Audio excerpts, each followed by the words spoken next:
Welcome to Moose Plays, everyone. I'm the Liquor Moose, and today we will be going over my quarterfinals battle for the second season of the UPA D-League. This week we will be going up against Blitz, coach of the Toronto Tyranitars, and yeah, this is the rematch of the Battle of the Six. And yeah, it's just going to be a fun one. We both definitely want to keep going forward into the playoff race. We both want to make it into semis and potentially win a championship. So it starts off with this battle, and I can guarantee you we are both going to go ham for this match. So with that in mind, if you want to know more about the team that I am bringing, I did upload a team builder yesterday. I will link it in the description below. But for just a quick overview, we do have a physically defensive Skarmory, a Calm Mind Castleberry Delphox, a 4 attacks Megaane, 4 attacks Protective Pads Azumarill, a Fire MZ very physically bulky Tornadus, excuse me, and 3 attacks Magnet Jolteon with Toxic as the last move. Looking at what Blitz brought to the table, he brought the Rotom-Mow, the Snorlax, the Piloswine, the Donphan, the Mega Gardevoir, and the Salamence, and I am very surprised because yes, he did bring his dual grounds, so obviously that means he's probably pretty scared of my Jolteon. I don't really see another reason to bring both, but because I have a Azumarill on my team, which kind of takes advantage of those, I'm very surprised to see no Ferrothorn here. That was definitely the thing that Blitz had to best take on, or take hits from the Azumarill. And then past that, Manaphy, I'm not as surprised to not see here, only because with the new transactions I made on my team, it's much harder for his Manaphy to set up than it was before. And then on top of that, I'm actually quite surprised to not see Scolipede, as I still thought it was a pretty big threat. Even though I do have a Skarmory, it's still, if Skarmory ever goes down, then Scolipede becomes a gigantic threat that I have to deal with now, and I can't necessarily guarantee to do that. So anyways, that's beside the point. Blitz has his own decisions for his team making, and I completely respect them. So, looking at the lead matchups, I'm not too sure what specifically Blitz wants to lead off with, but my best guess is definitely his either one of his ground types or his Rotom-Mow. So in the case where he goes into one of his ground types, I am going to lead with my Azumarill, as it's most likely going to be able to take advantage of one of those ground types. And if he does lead with the Rotom-Mow, I can hard switch into my Jolteon, as that is the best thing I have to take it on, even though I didn't quite prep too much for it, but I guess I just have to play around it. So yeah, I do lead off with my Azumarill, as we do see that Blitz does lead off with his Piloswine, so I do get the lead matchup correct. Now, I really don't think Blitz is going to risk me being Choice Banded and straight Oko this with Liquidation, so I do think that he's going to switch out. I don't know into what, but because of that, I am going to click the knockoff button here. Even if he does switch out, or sorry, even if he stays in, then I knock off this Eviolite, and Liquidation's a guaranteed kill after that. So I do go for the knockoff, and he switches in the Rotom-Mow, and we get a nice 50% chunk off of this Rotom, and we knock off its Choice Scarf, which is really good information. So like I said here, I'm just going to switch right into the Jolteon. From the damage, I know that he is absolutely 100% offensive, so he could be, he probably is faster than me, and he might have Will-O-Wisp for this. It's kind of unclear. I mean, this was probably, to be fair, this was probably his Diggersby check, so I definitely could see the Will-O-Wisp incoming, so I am going to switch into my Jolteon, as that's definitely the thing I don't mind getting burned the most.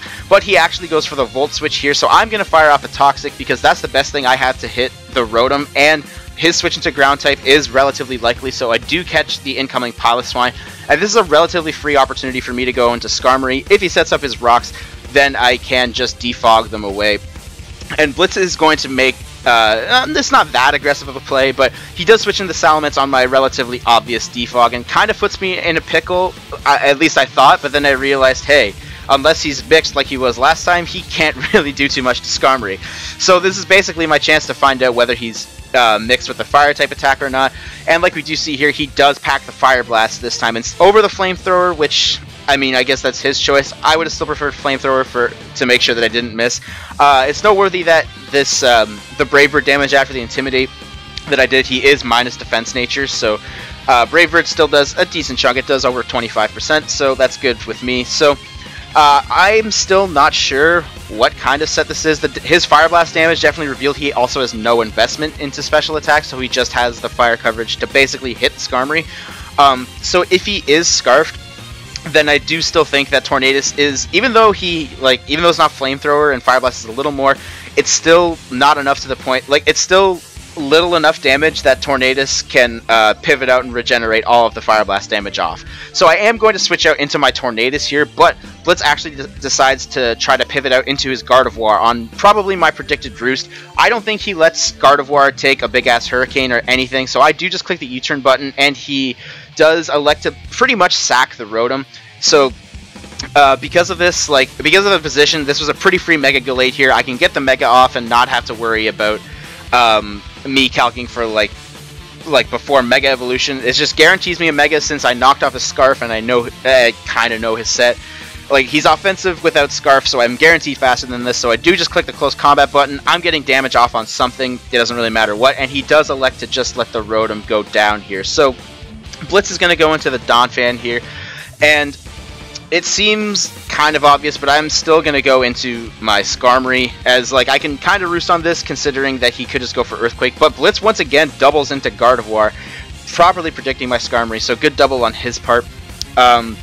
So unfortunately, I was going to try, the last time when I had Tornadus in on Gardevoir, if he Mega Evolved, I was going to try and get my Delphox in, but unfortunately I can't just pivot it in. Jeez, I have to hard switch it in. So I do just that, and we do see here that Gardevoir actually packs the Thunderbolt. So I guess that was like his kind of middle ground play. Like, I mean, I do have both Skarmory and Delphox to resist both stabs, so he had to pick something. I'm not sure what his, like, it's unclear what his coverage move, like if he has another coverage move or whether he has Calm Mind yet. It's not really clear. This Thunderbolt can't really tell me too much because it's only slightly less. It's only slightly less damage than a min roll from max special attack, so he could have a bit of special attack investment, but it was also a relatively high roll if he doesn't have any special attack investment. So unfortunately, I can't really tell at this point what kind of Gardevoir this is, but I do kind of blow my load here a little early. I do try to Calm Mind on this, so that way the Thunderbolts or the Moonblast, or if he has Shadow Ball, it doesn't really do too much, but he does elect to switch out into Piloswine, and this is, once again, I'm just going to pivot out into my Skarmory. For the same reason, if he does Rocks, I can defog away, but he does elect to go for Earthquake instead, so seeing that he does that, I do intend to fire off a Roost, as he does not have, like, he doesn't have a good move to hit me, and if I Roost here and he does switch into the Salamence like he did last time, then he guaranteed can't kill me with anything, since as we saw, Fire Blast couldn't deal, I think, like it dealt 68 last time, so the roll isn't too much higher than that. If that was a mid-roll, I don't remember what roll it was, to be completely honest, but either way, I do just click the Roost button here, and like we see here, Blitz actually sets up his Rocks, so I get to a very good amount of health here. After leftovers, I'm at 96, which means I can freely defog here, and if he switches out, then my leftovers brings me back to full, so clicking the defog button is absolutely no drawback here. As we do see here, Blitz does decide to go into the Salamence, and here, I'm not really chancing this time. I do go straight into the Tornadus, which was basically kind of my plan from last time, but as we see here, he does fire off the Fire Blast, and he unfortunately burns me, which I guess isn't really that unfortunate. It's not that big of a deal because I'm Special Tornadus anyways. It's like annoying, but I mean, it's whatever. So anyways, okay, we're back. I am properly narrated a turn. I was thinking a couple turns too much ahead, so I did have to go back and edit, whatever. Anyways, so at this point, he knows if he saw my team. No, it was even revealed in the battle last time. So if he remembers from last time, he should know that I could have Icy Wind on this Tornadus. So I don't really think he stays in, and as well, if he's Scarf Lock, it's a pretty likely chance that he does switch out here. So I do actually fire off the U-turn button to basically just get momentum on him. As we do see here, he does switch into the Piloswine, and I'm going to U-turn on that, and this is pretty much free reign for my Azumarill to get a kill. I'm just going to click Liquidation. I'm just going to click what's in front of me. His only water resist is Salamence, and he's not going to risk switching in Salamence when I could click Play Rough. So yeah, down goes his Piloswine, and now he goes into the Gardevoir. I still want to keep this relatively healthy, as I do think, like, Thunderbolt does seem a little obvious, but that's okay. I do just go into my Delphox, which is my dedicated switch into this, and as we do see here, Blitz fires off the Hyper Voice, which now by that damage we can confirm that he has no special attack investment. I don't know why I paused it, but I did. I do just click the Calm Mind button here, as then I'm guaranteed to live any hit that Blitz wants to go for, and here, seeing that I can't really wish and live another hit, even if I wish here and then he attacks, and then I click Mystical Fire, he still kills me, even with like me being a +1 special defense. So I do just have to basically click Mystical Fire here and get as much damage off as I can and hope that he doesn't really kill me. So I do click the Mystical Fire and I do lower his special attack. Blitz goes for the Thunderbolt and unfortunately crits me, it's kind of tilting, but it's not too big of a deal because even if he's max HP, he is in range of Poison Jab from here from my Mega Glade, and I guarantee outspeed it. I'm not messing around with the Mega Gardevoir. It's a pretty huge threat to my team, but he goes into Salamence, so that's always good. Once again, I do decide just to click into my Tornadus, and Blitz actually reveals the Roost, and this reveals that he is not Scarf. So it was a very good bluff on Blitz's part to be Scarf Salamence once again. So if he's not, if he is not, oh my goodness, I cannot think. If he's not Scarf, then he is most likely Dragon Dance plus Z. So with that in mind, I do think this is his best opportunity to set up a Dragon Dance. So again, with that in mind, I do click the Icy Wind button as, like I said in the team builder, if he Dragon Dances in my face, then the Icy Wind lowers his speed, which means he's guaranteed in range of another Icy Wind if this first one doesn't kill it already. So I do decide to just click the Icy Wind button, and I miss! And Blitz gets a free Dragon Dance, and I was like, oh no, that is really not good. And then I realized, wait a minute. He has Dragon Dance, Roost, and he revealed a Fire attack. So a few things could happen here. He could, like, the only thing he has to kill from here, like, Outrage could kill. Actually, is Outrage is a roll to kill from here. And what was the other thing? Dragon Claw can't kill, but either of those Z attacks can kill. Fire Blast obviously can't really do too much to this. So basically, looking at the rest of Blitz's team, I definitely deem Skarmory to be my least valuable member, as even if he clicks Dragon Claw here, then I can tank it. I can tank it with Skarmory, and then I can either set up my rocks or fire off an attack of my own, basically. Or if he does get ballsy and click Fire Blast, predicting my Skarmory, basically, then Skarmory goes down. But if that's the case and he's Dragon Fire, then he cannot touch my Azumarill, and I basically get a free play rough on something. So it's not as bad as I think, and I can pivot this out to get it back to full health, so that way I can guarantee live +1 Outrage if he does have that. So I do just switch into my Skarmory here, like kind of to sack it basically to 2 attacks, but Blitz does go for the Dragon Claw, which means that I am in range where I can live the Fire Blast. So I do decide to set up my rocks, as I do deem them pretty valuable this match, and I believe here I do just pivot out into my Jolteon. As looking at the rest of this team, like I need Mega Glade for his Snorlax. I guess you can say I need Mega Glade for his Gardevoir, as right now it's in range of Poison Jab, so I can guarantee kill it with that. And then I pretty much need, now that I know his Salamence is full set, I need my Azumarill at a good amount of health, because I need to be able to, oh my goodness, I need to be able to switch into Salamence. So yeah, Jolteon is definitely the most expendable member, so I do switch into my Jolteon here, and as we do see here, Blitz actually fires off a Thunderbolt, so I actually get a free switch into this. Again, same thing, since I know he's max HP, Thunderbolt doesn't do a ridiculous amount. I'd much rather get a Toxic on this in case he has subs, since I don't know his last move yet. He's only revealed Hyper Voice, Calm Mind, and Thunderbolt.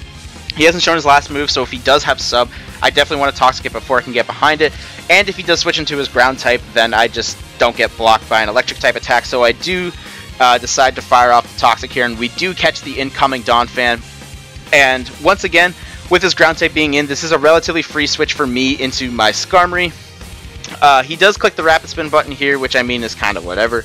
It was whatever. But here I do predict Blitz to go into his Gardevoir here or his Salamence, either one, trying to get a free switch and set up on this. So I do click the Braver button, get a good chunk of damage off on this Gardevoir, and once again, same thought process as before. I'm just going into Jolteon, like basically to sack it off because it's the least valuable. But he clicks Thunderbolt again, and I get a free switch into Jolteon again. So I kind of get cheeky here. I guess it's not really cheeky, it's just a prediction. Like, he's been switching in his ground types into Jolteon like the entire game, so I basically figure he's probably going to do it again. So I can, oh my goodness, so I can't think. so I can HP Ice predicting his Donphan. If he does stay in with his Mega Gardevoir, then it's a roll to 2-hit KO, but even if he does stay in, then I can Hidden Power Ice the first time, and then I can either Volt Switch or Thunderbolt again, and basically just get damage on that. And if he switches into Donphan after that, then I guess I would have to click the HP Ice button there, and I'm not too sure if I would be in range of Ice Shard. But anyways, I get the HP Ice off there, I get a huge chunk of damage off on Donphan, and this is I just go and click the HP Ice button again to try to kill off this Donphan, but Blitz actually goes into his Snorlax, and that 8 hidden power definitely reveals that he is kind of showed the move, but that hidden power showed that he is max HP and thick fat. So I do kind of predict him to be max physically defensive, which is fine because I am actually going to Volt Switch out here. If he is max HP, Volt Switch does enough to where if he is max physically defensive, then my Mega Gallade can come in and click Close Combat and kill it. At the same time, if he like for whatever reason, like if he's just like max HP, max attack, unless he's Choice Banded, he can't kill me with anything, so I'm perfectly fine with risking this. Usually you don't see Choice Band Snorlax too much in draft, so I do click the Volt Switch button here, and like we do see, he's not specially defensive at all, he's just max HP, and Blitz does just fire off the return, which does a decent chunk, and I'm free to click the Close Combat button here, but it doesn't hit until I click the Close Combat button that he could be Choppleberry. So unfortunately, he does reveal counter, but I'm pretty sure after the defense drops, return would have killed anyways. But it's actually all okay because at this range, even if he is max physically defensive, my my Azumarill is actually able to kill this with a Play Rough. So I do just go for the Play Rough here, and Snorlax does go down. And Blitz does elect to go into the Donphan. Item hasn't been revealed yet, so I'm not too sure, but he could be, oh my goodness, he could be Pasho Berry, in which case Aqua Jet doesn't guarantee a kill, so I do just click the Liquidation button here to try to kill off the Donphan. But like we do see here, he goes for Stone Edge, and that is a fast Donphan because I actually have quite a bit of speed into my Azumarill. But either way, his Donphan goes down and he switches in his Gardevoir. He was probably trying to get it into range of Thunderbolt, but I go to the calc. I know his Mega Gardevoir is max HP, and Aqua Jet does minimum 32, and his Gardevoir is at 31%, so I just click the Aqua Jet button, and down goes the Gardevoir. And this is it. My Azumarill set to sweep here, which is great. And yeah, he just sends in the Salamence. I believe the min roll on Play Rough is like 87, so I go for it, and it looks like we can win, but he actually burns me, which is unfortunate, but because he's minus defense nature, I can still do over 50% with my Play Roughs. We're going to exchange a few Roosts and Play Roughs back and forth. Basically, like, once he saw the burn happen, like, it was his only out, pretty much, was either I miss Play Rough or, like, I don't get a good damage roll. So we're going to see that. We exchange Play Roughs and Roosts a few times, but it was at this point where I was like, okay, if I miss a Play Rough and he gets a free Roost, it's really bad. So I'm going to go into Tornadus and basically do the thing that I was planning on doing in my team builder, where if he sets up in front of this, I can just Icy Wind, and then I can Icy Wind again, because I would guarantee be faster after the Icy Wind hits, and hopefully I don't miss, which the first one I don't. He does reveal to be Yachi Berry, but that doesn't matter, because he definitely dies to the next one, and that is going to be GG to Blitz once this Icy Wind does not miss. And yeah, we are going to the semifinals, baby. This was a really good game, Blitz. So yeah, well, I'm really happy to finally, not really finally, I'm really happy to make playoffs, or Jesus Christ, I'm really happy to make semifinals. So yeah, again, GG to Blitz. It was a really good game. I'm really happy. I'm surprised my Azumarill put in that much work. Like, I knew it matched up relatively well against Blitz, but I did not know it was going to go that crazy, to be completely honest. Yeah, Azumarill went ham, to say the least. But yeah, the fast Donphan was sweet. The Choppleberry Snorlax was really good. But yeah, that match was really fun, so I really enjoyed playing it. And yeah, so we are off to the semifinals, and we are going up against the Flying Bird once again. Probably the person I wanted to rematch against the least, I'm not gonna lie, out of the entire league. But yeah, we definitely have our work cut out for us, and yeah, I mean, I guess I'll talk about the match when I get to it more. But yeah, keep your guys' eyes out on the channel next week for when the team builder for the semifinals goes live. And thanks for watching, and we'll see you next time.